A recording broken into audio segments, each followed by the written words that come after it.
I am the stepdaughter of the cruel stepmother. While the protagonist is kind, noble, beautiful, talented and loved by absolutely everyone, I was created as her antithesis, bad, ordinary, mediocre, a black mirror of Elena Montero. As soon as I became aware, as soon as I saw the threads that moved the story, I decided to accept the character that was assigned to me. I allied myself with her father's greatest enemy to sink his company. I drugged the leading man, Andres Prado, and made him believe that we had spent the night together.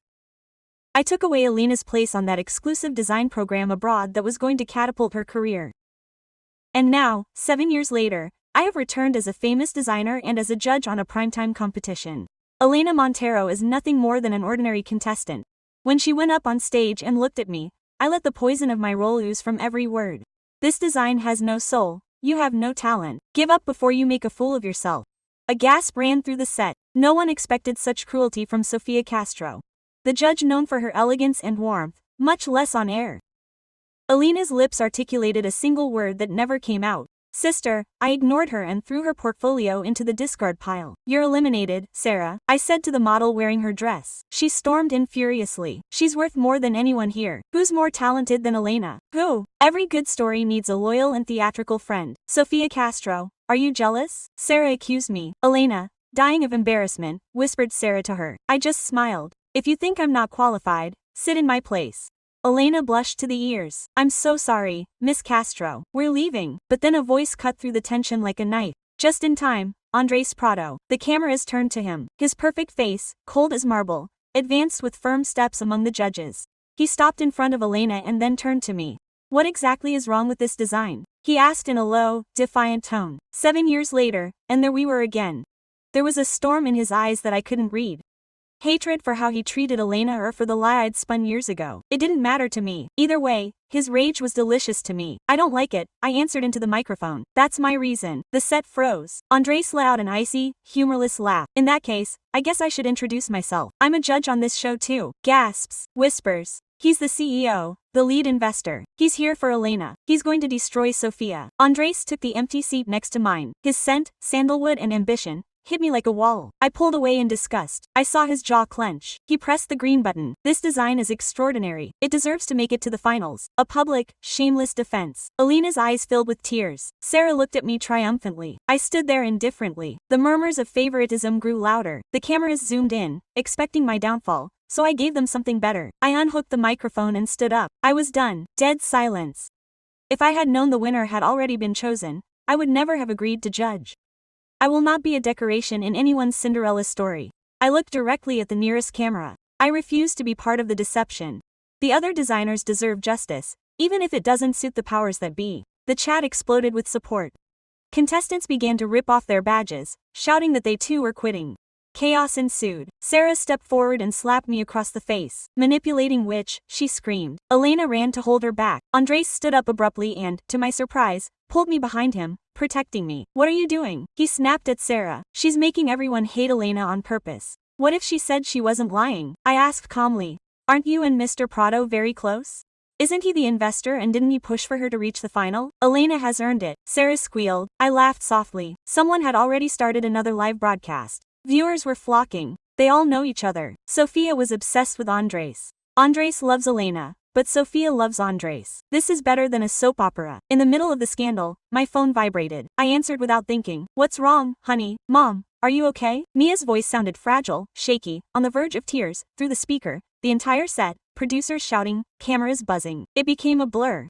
For a second I only saw the lower lip trembling of a 10-year-old girl who once asked me if villains were born or made. What's wrong, my love? I repeated more quietly, turning away from the camera a little. They're saying horrible things about you on the internet. They call you a snake, a homewrecker. They keep repeating the video where you look like a real bad guy. They say they're going to put you in jail. You really cheated. Like that lady says in the comments. In front of me, Sarah was still panting. Her hand was red from the slap. Elena looked like glass. Andres was still rigid, the perfect hero, his jaw set. I felt the director silently begging me to hang up. I smiled, but it was the smile that Mia knew wasn't for the cameras. No one is taking me to jail, honey. And no, I didn't cheat. I just told the truth in a very dirty room. That's all. But everyone hates you, she whispered. They said you're the bad guy. You promised you wouldn't be the bad guy anymore. My throat tightened. Yes, I had promised. Not to the world, not to Andres, not to Elena, not to the millions of strangers who thought they knew me. I swore it to a little girl who slept in the broom closet of a shelter, clutching an old-fashioned magazine as if it were her treasure, to a little girl who watched me draw dresses on newspaper and asked me earnestly if bad people could also create beautiful things. I had sworn that I would not be the villain in her story. Hey, I said softly, look at the screen. Okay, do you see me? Pause. A wet sniff. Yes. I tilted my chin toward one of the cameras. I'm going to fix this, I said to myself, but also to the lens, to the judges, to the contestants, to the invisible audience that fed off the humiliation of others, not by pretending to be good, but by telling the whole truth. Do you trust me to do it? Another sniff. Good, my brave one. Now hang up. Finish your homework, and mommy will be home soon. I hung up. The studio was eerily calm, like the center of a hurricane. Who is it? Quote, Andres asked quietly. Someone who still believes I can redeem myself, I replied, and apparently I have to prove it to him. The director gestured desperately for the last wayward camera to be turned off, but there were already hundreds of cell phones recording. The genie wouldn't go back in the lamp. I took a deep breath. I returned to my chair, picked up the turned-off microphone, and held it as if I no longer needed it. Since we were going off script, I said, let's go completely off script. Andres's gaze sharpened. Sophia, calm down. Prado, I murmured. I didn't come to destroy your show, just the scenario you've set up around a lie. His jaw clenched. What lie, exactly? I turned to Elena. She flinched as if I'd struck her. Just so we're clear, I said firmly, I don't think your design lacks inspiration. A collective gasp rippled across the set. But you just said, Sarah began. I said what you expected me to say. I cut you off. What I was hired to say. The evil stepsister scorning the noble heroine's first effort. Pure gold for the networks. Some of the crew looked down guiltily. Elena's fingers twisted on the edge of her folder. Then why? She asked, her voice barely audible. Because, dear sister, I let the word hang like sweet poison, because this whole thing was rigged from the start in your favor. Ever since you applied, you were never just another contestant. You were the end, happy as promised to the investors. Andres's head swiveled toward me as if I'd whipped him. This is not the case. Don't do it, I warned you. You may have been ignorant of the details, but you knew the essentials. You knew that your father owned half of the production company. You knew that your own company controlled the other half. Did you know that your arrival here today would definitively tip the scales? You pressed that green button the precise moment you saw that I dared to approach your favorite protagonist. His eyes darkened. If you have any accusations, make them clear. Pleased to meet you. I looked toward one of the suspended cameras, imagining the millions of pupils on the other side. Hello, I'm Sofia Castro, the villain of tonight's episode, and according to the initial script, the young woman who tried to destroy Andres Prado's life 7 years ago. I would like to tell you what really happened that night. Cut the transmission, someone shouted. Another voice roared. It's already cut. No one had thought to block the audience's cell phones. Security, the producer bellowed. Get her off the set right now. 2 men in black t-shirts advanced on me. Andres stepped forward, a warning flashing in his eyes. I still have a copy of the original contract. Did you know that? I murmured softly, and it stopped him in his tracks. The one your lawyers drafted with Montero Holdings, the one who would have given your patent portfolio to Elena's father for a pittance. The party you were supposed to sign it at is the same one you think I ruined. The guards hesitated. That's absurd, Andres blurted out. That contract never existed. My father never. Your father tore it up the next day. I smiled mirthlessly after the scandal of the party made it politically unfeasible for him to be seen negotiating with the Monteros. How convenient, right? Elena shook her head, her voice barely a whisper. What is he talking about? Dad never mentioned. Of course I didn't interrupt. Your father doesn't talk about the times he loses, only about how I betrayed the family, about how the evil stepmother's daughter drugged the young heir, snuck into his bed, and destroyed his idyllic relationship with the perfect girl. The word drugged hung heavy as lead. I felt all the stares fixed on me, sharp as shards of glass. This was the moment I had always dreamed of turning into a weapon, the moment to twist the knife forever. Instead, I did the one thing my character should never do. I told the truth, even when it left me even more exposed. I slipped a sedative into your glass, confessing to Andres every syllable that clawed at my throat. I did it. No one made me swallow the pill. No one made you drink it. It was me. He froze. I hated you. I kept going. Not because you had done anything personal to me. You were just the face on the poster that proclaimed that the story was now yours and Elena's. The golden couple, the fated duo, the hero and the heroine. The world adored you without knowing you. Saul. It was a short, brittle laugh. I was the girl whose mother married the wrong man, the extra in the family photo, the villain waiting in the shadows. Quote, so you decided to agree with them, Sarah said. Disgust twisted her lip. No, at first my fingers trembled against the microphone. At first I just wanted to humiliate him, to make him lose his big night. Petty, cruel, take your pick. Then I heard something. 7 years slipped off my skin like ice water. The party was loud, blinding, full of people who wore wealth as if it were their own skin. I was new to all this. My second-hand dress remade over and over again to look like haute couture. I slid between the tables, invisible until I wasn't. I hid behind a curtain to breathe and listened to Alina's father on the other side.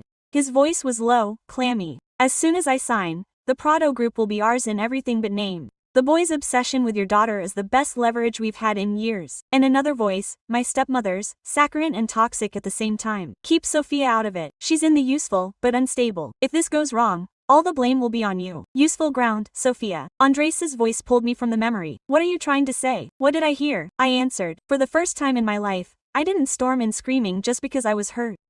I stood there and listened as the people who claimed me as theirs decided which of us was more expendable. You because you were in love, me because I was disposable. My hands tightened on the microphone. I knew that if you signed that contract, your company would be torn apart, your bright future, your legacy, everything. And I knew that if I went to you, you'd look at me like I always did, like the girl who would never be enough, the one who coveted what she couldn't have. He swallowed, his Adam's apple bobbing. So I made a decision. I said, the worst version of the best idea I could ever come up with. I put something in your glass. I made sure you ended up in a room where you couldn't sign anything with him away when he passed out, Elena whispered. But the photos were doctored, I added quietly. Your mother took them after following me, after she realized what I'd done. She found you half-conscious and saw her chance. She dragged me back into that room. She smeared her lipstick on your shirt. She ruffled my hair over my face. Click, instant scandal. The girl out of nowhere who tried to get into the heir's bed. The story wrote itself. You could have told me, Andres said, his voice hoarse and worn. I tried, I replied dozens of times. Your assistant blocked my calls. Your father had me banned from every hallway. At home, they called it proof, irrefutable proof that I was exactly what they'd always said, the wicked daughter of a wicked woman. Elena cried and begged me to deny it. Each denial fueled more drama, so eventually I stopped denying it. I decided that if I couldn't convince anyone that I wasn't the villain, I would at least play the part and do something useful with it. He looked at me as if he were seeing me for the first time. In the audience, someone murmured, oh my god. Another phone rose, recording her face. There it is, I said, turning slowly to take in the entire room. I teamed up with your father's rival and helped him take down Montero Holdings.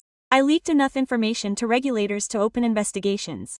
I accepted the scholarship that was supposedly for Elena, because otherwise I would have been back in the pockets of the same men who planned to sell off their employees like so much old furniture. I did all this, and I won't pretend it was out of kindness. I wanted them to suffer. I wanted them to look down at the smoking crater where their empire once stood and see my name etched in the ashes.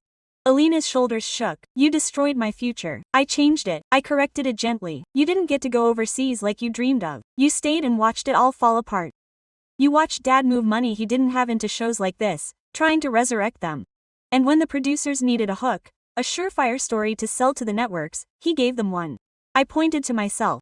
Bring back the bad little sister who scorns heroin on air. Let the investor's golden boy come in to defend her. The ratings write themselves. The producer finally found his voice. This is intolerable, Miss Castro. You're breaking the contract. Nothing you say is true or verifiable. That's what happens to people who've been underestimating you their whole lives. I said, they forget that you know exactly where the bodies are buried. I reached into my bag and pulled out a thin silver USB drive, holding it between two fingers. Minutes of unofficial board meetings, recorded calls in countries where it's legal. Team Bud complaining about finalists chosen months before we saw their work, and that contract their lawyers swear never existed. Turns out shredders don't erase metadata. Andres cursed under his breath. Where the hell? 7 years is a long time. I said, you learn how to recover data from supposedly destroyed disks, how to build a career solid enough that when you finally burn the bridges you can afford to swim instead of sink. I approached one of the nearest contestants, a boy with ink still wet on his fingers and huge eyes behind round glasses. Quote, you, I said, what's your name? John Jedin, I stammered. Quote, Jedin, they promised you that the winner would sign an exclusive contract with Montero Holdings' new streaming platform and a guaranteed appearance at the Grupo Prado flagship. He nodded cautiously. Yes, and they also told you that they had already drafted the statement announcing Elena Montero as the face of that campaign? I asked 3 weeks ago. Dead silence. Jedin looked at Elena, pain burning in his eyes. Quote, it's true. Elena shook her head wildly. I didn't know. I swear I didn't know. She looked just as shocked as he was. And for the first time that night I believed him. Quote, I'll send copies to everyone. I announced it to the entire set. You'll usually see them posted online in about 5 minutes, depending on how fast my lawyer presses upload. The producer lunged at me furiously. Andres stepped between us this time, unsure which of us he was actually defending. Quote, don't touch her. He fired. If anything he said has a basis, this program is already a legal powder keg. The last thing we need is for security to mistreat a whistleblower. Whistleblower. A curious word on her lips. Are you enjoying this? I whispered. She fixed me with a glare. Do you think I'm amused by finding out that I've been running a rigged contest? That my company's name is going to trend alongside fraud and scam? I think, I replied, that a part of you has always enjoyed watching me break the rules. Her lips pressed into a thin line, but she didn't deny it. Behind us, the contestants began to tear off their identification numbers again, not in blind rage, but with something else. Defiance perhaps or disgust. I'm not signing any contracts related to this crap, Jidin blurted out suddenly. I don't care who wins, another girl added. I came to design, not to be an extra in anyone's family soap opera.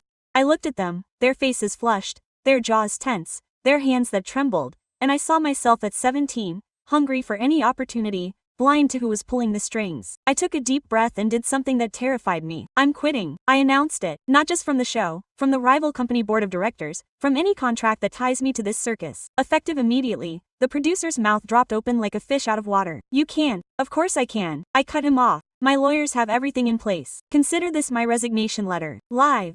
I will fulfill my obligations that do not involve lying to these kids about their true potential. I turned to the contestants. Just to be clear, I said, your designs deserve much better than this setup. I'm creating an independent incubator. No investors from Montero Holdings, no under-the-table deals, just scholarships, workshops, and real mentorship. If after tonight any of you still want my help, you have it. You don't have to like me to accept it. The atmosphere changed. The confusion mixed with a timid hope. That's it, Sarah demanded. You blow our big chance for visibility and then you walk away like a redeemed martyr. No, my voice was lower, but it came through perfectly. I'm staying to clean up the. I helped spread and I'll start by saying this. I looked at her, at Elena, at Andres, at the cameras. I'm sorry. It wasn't the flippant apology I give to the press. It was raw, real. I'm sorry I let myself be turned into a weapon against you, I told Elena. You didn't write that contract, you didn't take those photos, you were just an accessory to me and I still hurt you. I took away opportunities from you knowing it would break your heart. I saw you cry and I chose revenge over mercy. That's my fault alone. Tears rolled down her cheeks. Why now? She whispered. Why tell me now and not 7 years ago? Because then I still wanted you to suffer as much as I did. I answered. Tonight for the first time. I wanted something different. What? She managed to ask. To get out. I said simply. To get out of the characters we were assigned. To get out of the story where you're the saint and I'm the monster and everyone else is collateral damage. I turned to Andres and I'm sorry I robbed you of your decision. I added, you could have signed that contract anyway. You could have walked into the trap with your eyes wide open. I should have told you what I heard and let you choose. Instead, I decided for you and then let you believe the worst about me because it was more comfortable than fighting the official version. Her eyes were empty. You saved my company, she said slowly, as if each word was hard for her. And you destroyed my life. Both things can be true. I know it, I replied. And I'm not asking for your forgiveness. I'm asking you to stop pretending this is just a dress on the runway. It never was. Quote, for a long second, no one moved. Then, from the back of the set, someone began to applaud. No, the deafening, directed applause that sometimes marks the crew was hesitant, then louder as others joined in. It wasn't approval, exactly. It was something stranger.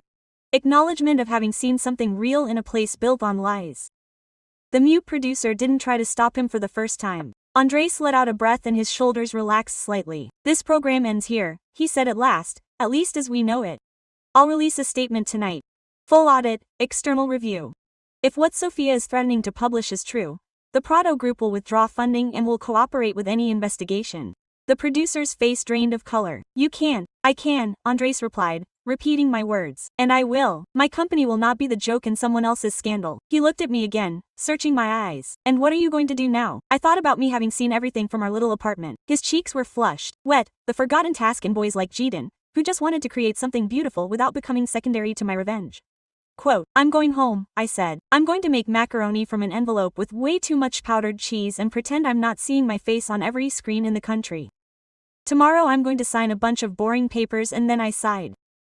I have a studio full of sketches that are about no one but me. Seems like a good time to start designing for myself already. As I walked off stage, no one stopped me, not security, who suddenly seemed allergic to being in a viral video. Not the producer sweating into his earpiece, already talking to legal, nor Andres, who watched me leave with an expression I couldn't read. Elena said my name, a soft, broken, Sophia, that I pretended not to hear. I didn't trust myself if I turned around. Out. The night air hit me like a cold, clean slap.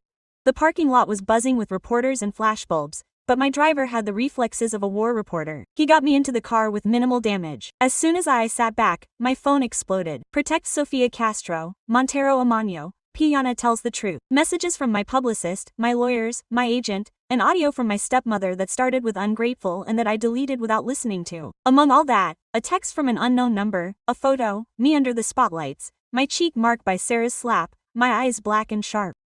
Andres standing in front of me, protecting me. The exact moment, captured in perfect and casual symmetry, underneath just a sentence.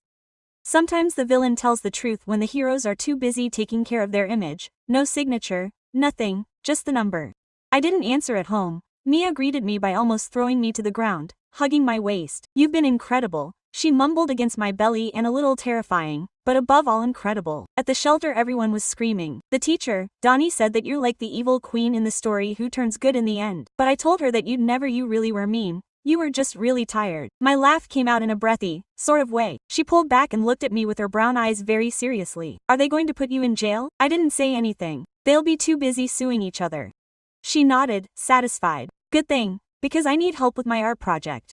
We have to draw a modern fairy tale. I was thinking about a girl who's supposed to be the bad guy, but who changes the ending all by herself. Sounds ambitious, I said. I love it. Later, when Mia fell asleep surrounded by colored pencils, I sat alone at my drawing table. The city whispered outside the windows, a soft, restless murmur. My face was already a meme in 1,000 versions. The headlines screamed. Opinion makers dissected whether I was a feminist icon or a self-destructive narcissist. For the first time, I didn't read them. I pulled out an old notebook from before the party, before the scandal, before the labels turned to cement. On the first page was a clumsy drawing of two girls in half-made dresses, one labeled E in italics and the other SC. We'd made it when we were 15. Hiding in the pantry to escape another one of our parents' endless parties. Elena had said that when we grew up, we'd show it to the world together.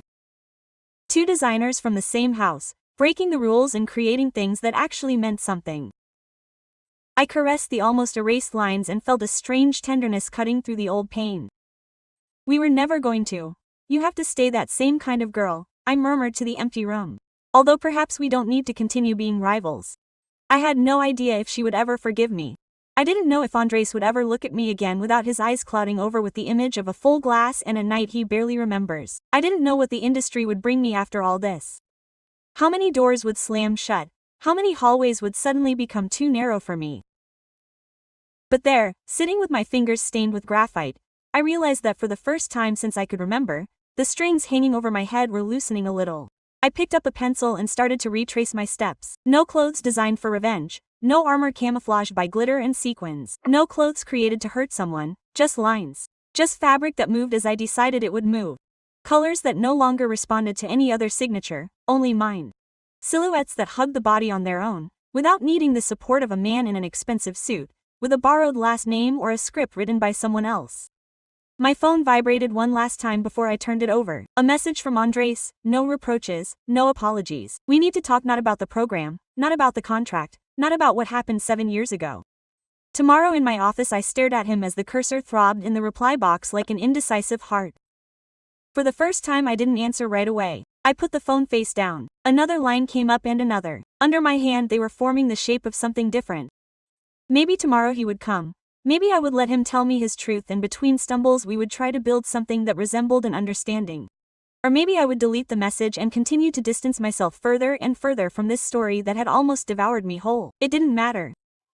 For the first time the decision was mine, and that I thought was the closest thing to a happy ending that a villain like me could afford at the moment.